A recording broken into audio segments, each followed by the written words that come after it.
Tapi saya berjanji menjalankan untuk OPC ini, saya tidak akan melakukan suap menyuap. Tuhan, kenapa kau tidak adil gitu ya? Di antara banyak kawan-kawan ini, kenapa saya harus mengalami seperti ini gitu ya? Walaupun paling miskinnya orang, paling makan di WC, dan saya pernah melakukan. Saya bilang sama dia, kalau kamu sekali lagi ngomong, saya tendang kamu sih. Saya bisa bohongi diri saya, tapi Tuhan saya nggak akan bisa saya bohongi.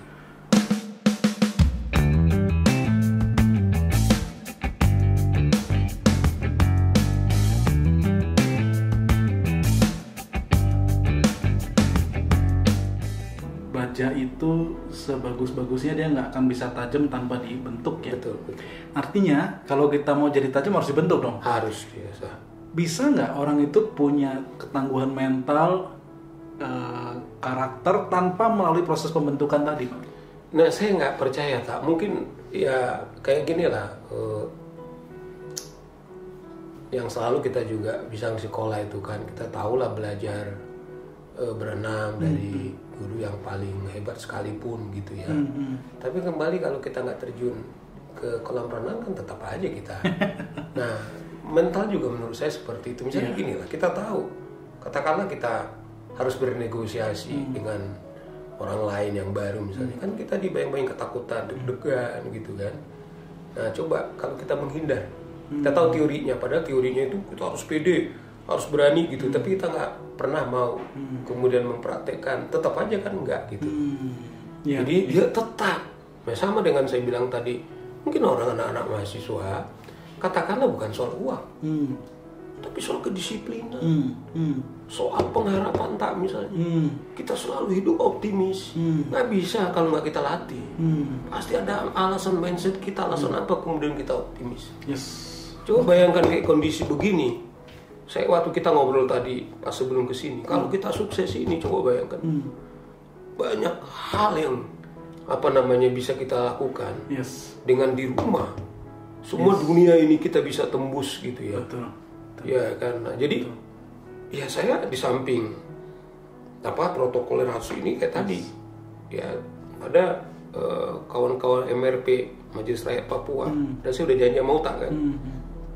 Bang, bisa nggak ketemu sore? Aduh, saya udah janji, udah berbulan-bulan saya bilang. Boleh nggak? Jam 12 aja kita ketemu gitu. Bayangan saya jam 12 di butik hotel di Gunung Sahari, 1 jam 1 tadi lewat 15. Kemudian saya balik, sempat saya terpikir untuk, waduh nggak tega saya ini, bilang nggak mau tak tertunda. Puji Tuhan 15 menit, saya nyampe baru tak datang. Gitu. Jadi keren dalam arti luar biasa. Akhirnya sampai saya tetap tidak sempat menjapri Uta untuk ditunda 10 menit atau 15 menit. Tapi maksud saya kan tidak mudah juga sekarang kita ke Jakarta yang dibilang dalam posisi sekarang agak hitam gitu. Tetapi coba bayangkan, saya hidup dengan klien. Nah, kalau saya sendiri kemudian saya tahu, katakanlah ini perang sekarang, masa saya kalah? Iya kan? Baik, katakanlah ini kita ke dalam keadaan perang sekarang. Analoginya katakanlah karena COVID hitam. Terus apa saya nyerah gitu? Di mana tanggung jawab saya? Ya, kan? Sementara dibilang termalam kan kalau pesawat ke Papua itu kan jam 11 malam. Nah, ternyata ada hal yang penting harus disampaikan. Kan? Nah, jadi itu yang saya bilang. Nah, apakah kemudian atas nama COVID ini semua kita tidak melakukan aktivitas itu? Jujur memang kalau boleh tidak keluar. Tetapi sejujur-jujurnya juga nggak semua tidak bisa kita nggak keluar. Nah, sama dengan tadi Uta, sempat juga ditawarin, Pak, saya tahu misalnya, Pak kita zoom aja, ya mungkin Uta bercoba berempati. Tapi rasanya pembicaraan seperti ini kan agak adil kalaupun. Cuman saya tanya, berapa orang tak? Dan saya senang sekali. Cuci ya gitu. Jadi berani kita melakukan nggak nyaman sebenarnya sama kita gitu loh. Sebagai tanggung jawab kita gitu loh. Jadi itu maksud saya, kita nggak mengecilkan. Tetapi itu yang saya bilang, kalaupun ini analogi kita perang sekarang, kita harus memenangi perang itu. Ya itu ini setelah kawan-kawan di MRP, karena mereka akan pertemuan raya MRP Majelis Rakyat Papua. Jadi itu yang kita diskusikan tuh penting banget, bukan saja soal kepada kawan-kawan di Papua, tapi juga soal masalah bangsa kita ini. Gitu. Yes, luar biasa ya. Wow, dan Pak Sar ini terkenal sering nongol di TV? Karena klien sebenarnya, jadi akhirnya kita komplementer tak. Jadi kasus klien kita dibicarain, terus semua klien kita diajak ngobrol gitu. Nah gini Pak, di profesi yang sekarang Bapak geluti ya, artinya ini kan semua profesi ada pilihannya, ada jalan yang sendiri-sendiri gitu. Tapi prinsip apa yang Bapak pegang ketika menjalankan profesi yang sekarang Pak? Dengan challenge yang luar biasa ya. Iya. Ini itu yang saya bilang, kontemplasi saya yang tadi saya bilang mahasiswa yang tanda menurut saya sangat berat. Ternyata itu menyelamatkan saya dalam konteks menjalankan karir saya sekarang. Katakanlah dalam dunia kami ini yang kalau kita ngikuti kasus Joko Chandra yang sekarang betul, kan. Betul. Kan inilah potret wajah hukum kita sekarang dengan para mafia. Bahwa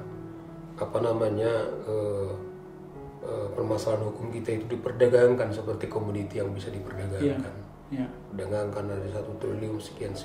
Coba bayangkan saya ada di antara itu tak. Nah saya beruntung tak, karena saya lahir dari kepahitan itu. Saya terlatih well trained di sana. Jadi ya kita kan juga pernah satu kantor tak. Betul. Jadi saya pernah jadi instruktur. Tapi saya berjanji bahwa kelak saya jadi lawyer setelah saya 5 tahun di Dale Carnegie saya kembali. Jadi dengan harapan menjalur-jalur inilah mungkin peran saya lebih besar gitu ya. Dan saya beruntung pengalaman saya di mahasiswa khususnya, kemudian pengalaman saya ikut Dale Carnegie, baca-baca prinsip Dale Carnegie itu membuat saya relatif lebih tangguh gitu loh. Ya misalnya gini lah, ini kembali ini kan karena sahabat saya utang. Saya janji begitu saya bukan tidak makan dari Dale Carnegie, tapi saya berjanji menjalankan profesi ini saya tidak akan melakukan suap menyuap. Puji Tuhan.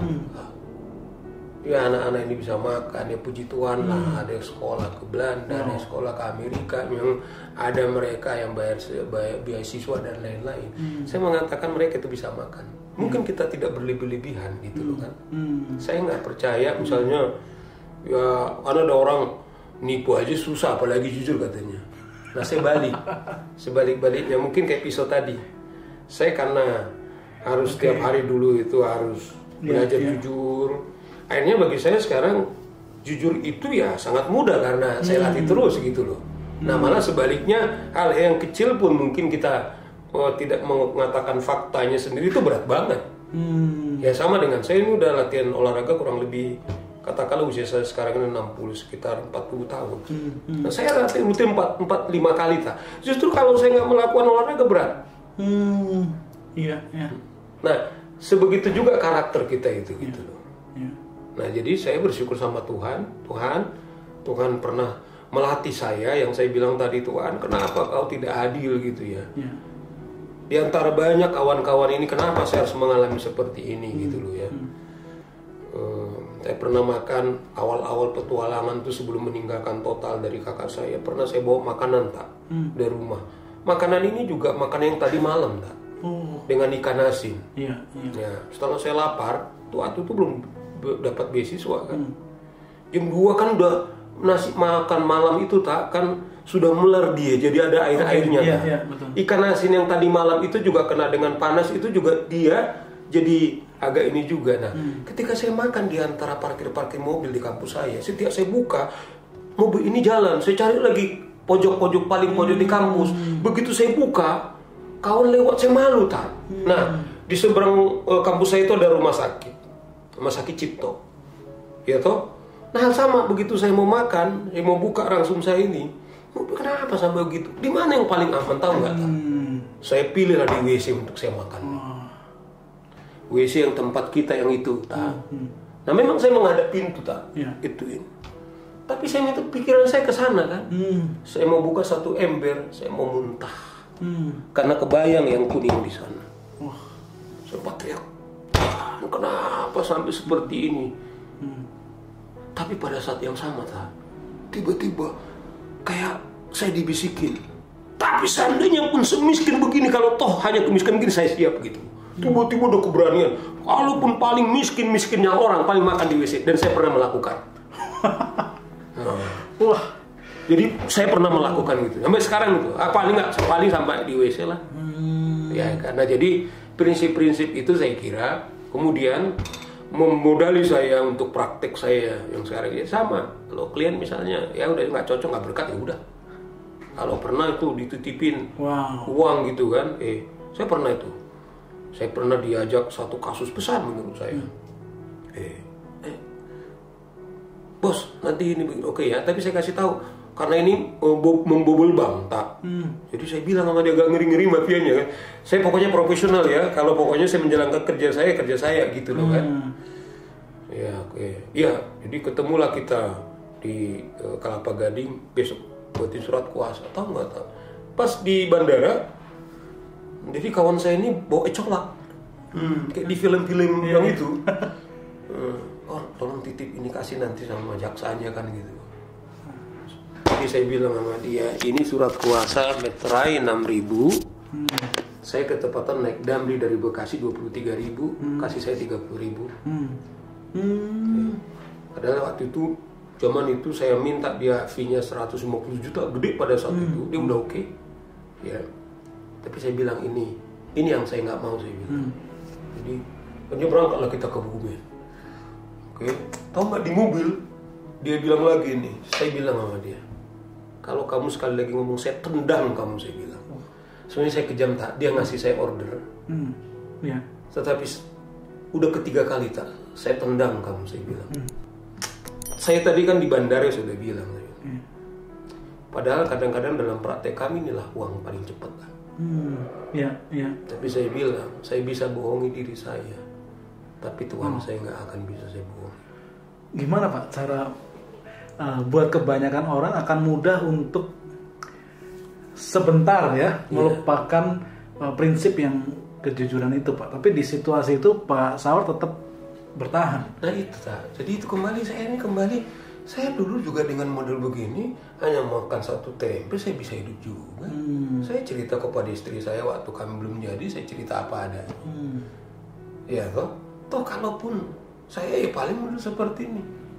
Tetapi coba kebayang tak, andaikan saya terima itu, polisi nggak nangkap saya, berhak nggak saya bicara soal, katakanlah bicara integritas, layak nggak saya bicara kamu ini, padahal pada saat yang sama hanya karena polisi tidak OTT saya, di mana munafiknya saya gitu loh. Nah, sampai sekarang ya saya bilang saya bilang anak-anak ini, ya itu yang saya bilang, saya nggak menjanjikan apa, saya bisa hidup, saya bebas, saya paling apa yang saya yakini benar, saya nggak pernah takut, nggak ada. Saya kemana-mana kalau ini kamu mestinya harus dikawal lah. Udahlah Tuhan, kalau mau kawal, kalau emang panjang lah itu gitu loh kan. Ya saya bersyukur Tuhan ngajari saya sederhana itu ya. Kalau Tuhan mau umur panjang ya panjang, kalau sudah Tuhan suruh berhenti ya udah berhenti. Ya saya udah serahin aja gitu. Jadi akhirnya itu yang saya bilang, Tuhan menyapa saya itu adalah akhirnya tetis soal kesulitan itu yang saya bilang, kemiskinan yang tadi itu. Ternyata itu yang modal yang paling powerful sekali gitu loh. Sehingga ya kita nothing tulus. Ya saya nggak ada beban dalam bekerja ini, saya ya umur mau 60 tahun ya happy seperti ini saya puas gitu. Itu ya. Yes. Luar biasa ya kalau dari ceritanya Pak Saur ini, orang ngasih order malah disuruh.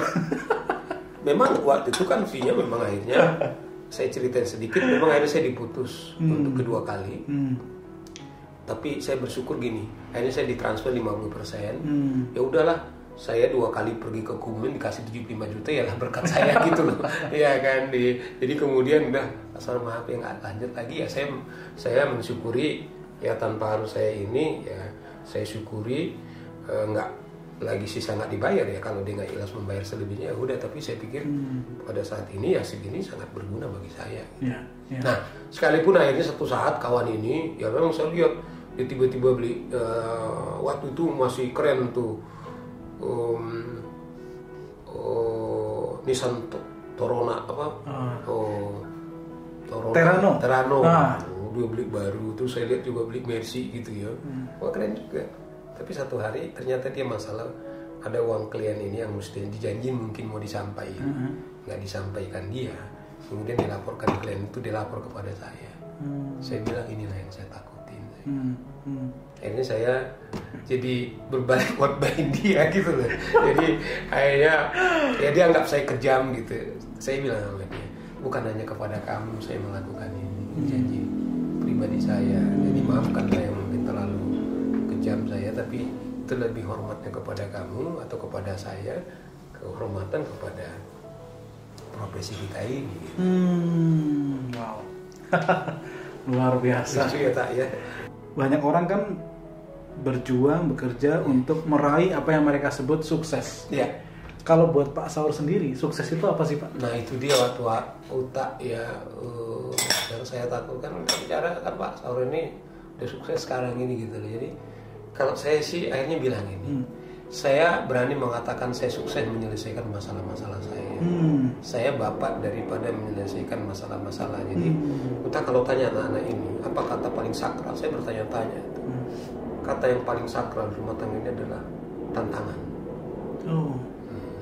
Jadi saya pernah cerita kemarin tuh sama anak-anak ini, apa namanya, banyak sekali kalau kita nggak ada tantangan, kayaknya ibarat makanan tanpa garam ya gitu. Nah, jadi kalau kita tanya saya apa sih makna? Ya saya bilang ya saya kalau sukses itu orang itu bisa menyelesaikan masalahnya, kemudian dia merdeka di dalam mengambil keputusan kepada dirinya, ya toh nggak karena dibayangin apapun, yakin kepada nilai-nilai yang dia sudah buat, itulah menurut seorang sukses. Nggak ada kaitan kepada apa namanya punya popularitas, karena kan nggak semua katakanlah profesi. Ketepatan profesi saya ini katakanlah karena mengakses ke media, misalnya saya menangani pengacara novel Baswedan, ketepatan novel selalu dibahas. Ya kalau butuh nggak bisa kontak kepada dia kontak saya misalnya. Sebenarnya kan komplementer di sana. Tetapi apakah ada kaitannya itu kepada kepuasan kesejahteraan kita? Menurut saya nothing. Ya kan sama. Kita memiliki ini, apakah ada? Nggak ada. Ya mau bahagia aja gitu loh. Menurut saya loh tak. Saya percaya betul itu. Bahkan saya berkali-kali tanya istri saya. Punya Ferrari aja sombong ya, mungkin kita kembali dari Carnegie lagi ya. Gue punya kaki aja nggak pernah gue sombong gitu loh. Saya selalu bilang ingat buku The Carnegie Count the Blessing itu kan. Memang kita mau mempertaruhkan dua kaki kita dengan satu Ferrari. Cuman manusia kita nggak pernah berterima kasih atas kaki yang Tuhan kasih setiap hari gitu loh. Jadi aku tahu, aku hayati betul loh. Jadi jangankan bicara sukses, orang lahir kita udah Tuhan pelihara kita sukses, sehat. Coba bayangkan kita diskusi seperti ini tak, mungkin ada yang katakanlah dapat pembelajaran. Ketika kita berarti sama orang, ya kan.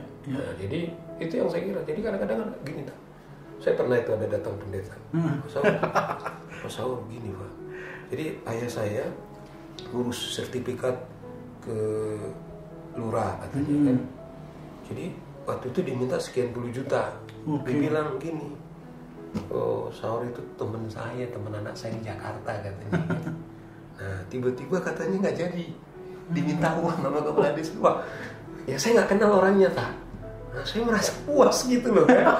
Jadi perjuangan kita, katakanlah ada narasi-narasi kita yang bisa orang tonton itu, kemudian ini senang juga, tapi ada juga konyol-konyol gitu. Aku juga baru ditelepon nih dari kampung. Mau dibilang, saya pengacara saya seharusnya gini gitu ya. Nah, saya ditelepon, kenal yang dibilang ini. Bang, katanya kok ada kasus abang ini. Udahlah, nggak ada itu gitu loh kan. Nggak, katanya. Ya udah, aku kasih tahu sekarang enggak. Kasih tahu juga kepada dia faktanya. Sudah telepon sama saya dan ternyata tidak benar namanya aja saya nggak kenal gitu loh kan. Nah, jadi itu apa namanya, ketika kita berarti kepada orang, menurut saya itu juga salah satu beli bahwa kita berhasil gitu. Itu yang ya. Jadi sukses itu nggak harus kaitannya dengan uang ya Pak ya. ya menurut saya nggak semata-mata, bahkan ya prioritas sekian lah. Karena kalau makan gini loh, tak hitungan saya gini. Yes. Apa namanya, siapa kan Pak pasti punya uang kan.